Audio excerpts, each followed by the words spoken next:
On May 19, 2006, a killer entered the West Side home of 78-year-old Catalina Piedra and proceeded to beat her to death. Here's the story. My mom was a beautiful woman with a big heart, well known by the community, well loved, hardworking. My mother came here in the early 60s to start a business, a real estate business. Very hardworking, her and my dad, and to raise a family, myself and my sister. When she came in the early 60s, she worked first for Hallie's to make a little bit of money to later on buy real estate, so that by that she could raise her family and make a good life and an honest life here in the United States. My grandmother raised me. You know, she was a loving person, a caring. You can always count on her, trust her. She had a beautiful smile.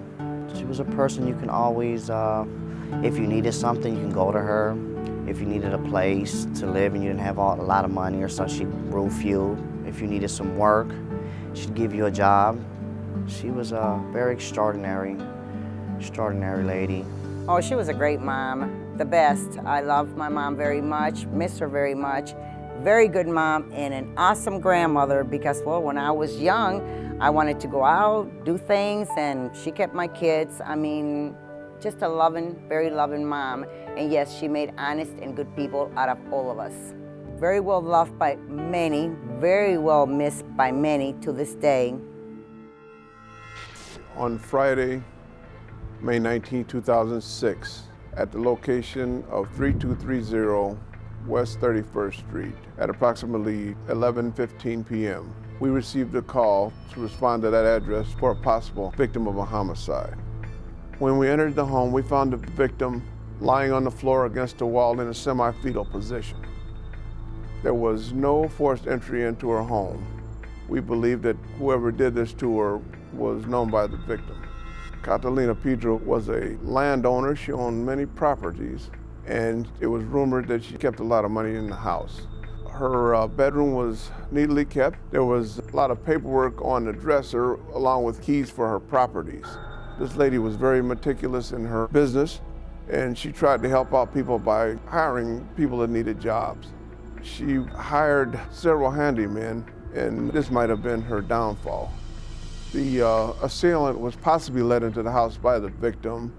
We don't know if there was an argument or an attempted robbery of the home at this time, but there was a sign of struggle.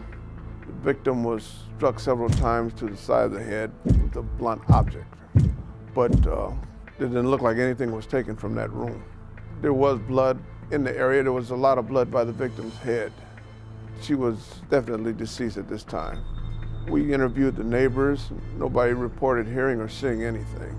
A neighbor had called many times to my home saying she couldn't get a hold of my mom. Well, later on that evening, she popped in at my house, wanted me to go knock, ring the doorbell, and try the lock on the door, which I didn't do. I called the police because there was just this eerie feeling like something just was not right. When they went in, shortly after they came out, it said my mom had passed away. Mrs. Piedra was an immigrant from Cuba. She worked very hard. She built up many properties over the years, and it's a shame that she had to meet her demise in this way. Everybody we spoke to said she was a fine lady, and she was fair. She tried to treat everybody well, and whoever did this may have taken advantage of her kindness for weakness.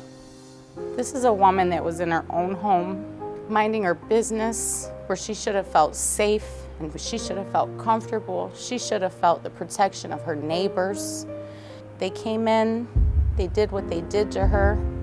No one heard or seen anything, and it just strikes me to be unreal. I'm traumatized forever. I have no mother, no love of a mother, no help, no advice. I miss my mom so very much. It's changed my life forever. I will never be the same person, never.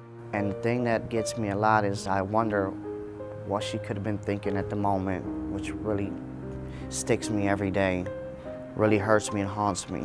But she didn't harm anyone. She was 4'2", a little woman. She didn't bother anybody. She brought good to the family and the neighborhood and community.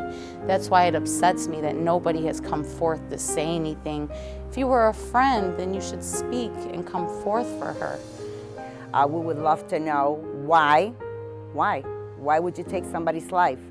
And justice for Catalina is what we want. Somebody put behind bars forever. Don't be a coward. It's anonymous. Nobody has to know. You're doing something good in the name of God. Thou shalt not kill. Thou shalt love your neighbor. What happened to all that? Where did it go?